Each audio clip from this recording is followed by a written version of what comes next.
While some of you may be familiar with writer Bill Mantlo as the creator of Rocket Raccoon, there is more to this unsung comics legend. Mantlo was an accomplished writer since the early years at Marvel during the 70s, from a brief stint on Deathlock the Demolisher, and his other claim to fame was introducing Marvel to the first comic based on an action figure toy line. In 1978, Mantlo's son received a Christmas present from his grandmother, which she mistakenly referred to the toys as megaloids. Well, close. Micronauts, a space-themed toy line from Japanese toy manufacturer Takara, was localized to America by Mego and became a successful product long before Kenner's Star Wars.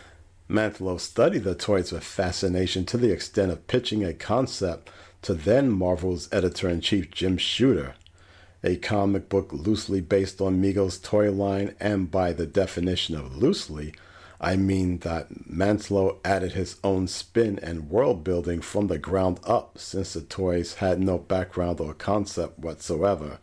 Released in 1978, the Micronauts comic was an instant success thanks to both Bill Mantlo's creative writing and Michael Golden's amazing artwork, embellished by Joe Rubinstein, which breathed life into the toys. Ironically, the comics not only outlasted the toy line but Mego as well. Among the writer's many compelling stories from the space operatic comic, there was one that stood out, and it was included in the first Micronauts annual, which was told akin to a Twilight Zone anthology, with the first segment being the best. Commander Octavius Ron arrives on a planet where its inhabitants are in cryogenic status to prevent aging, as their society deemed any imperfection can lead to extermination as a means to sustain their utopian populace. This story's meta can be comparable to the Nazi doctrine a la Übermensch, where Hitler wanted to create the perfect race. Mantlo, also known as Boisterous Bill, won an Eagle Award for his brilliant work on the Micronaut. He continued his winning streak within other licensed toy-based properties such as Rom the Space Knight, which became a cult-like hit as well as an inspiration for RoboCop's design. Mantlo's Micronauts and Rom not only proved that licensed toy properties can exist beyond the confines of their products, but paved the way for other toy-turned comics such as Hasbro's Transformers and especially G.I. Joe. Bill Mantlo had other successes thanks to the Incredible Hulk that had some very memorable stories. One in particular featured Bruce Banner's abuse from his alcoholic father that played a major explanation behind his alter ego's rage.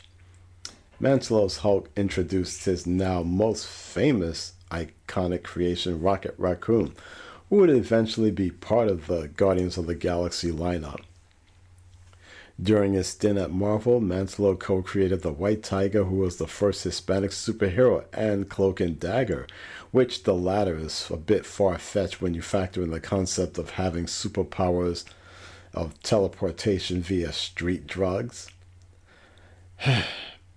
Anyway, frustrated with Marvel, Mantlo passed the bar exam and began working as a Legal Aid Society public defender. One of his last notable works was in DC Comics' Invasion miniseries.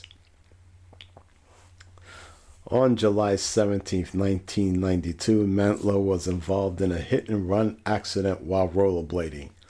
Bill, unfortunately, was not wearing a helmet and was placed in a coma for 2 weeks with a serious head injury, devoiding him of speech and movement.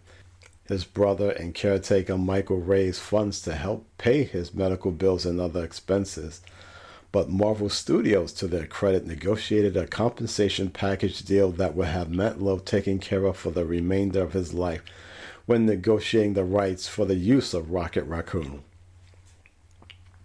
Sadly, Michael Mantlo died in 2020, and the driver who was responsible for Mantlo's injuries was not apprehended as of this video. We salute you, Bill.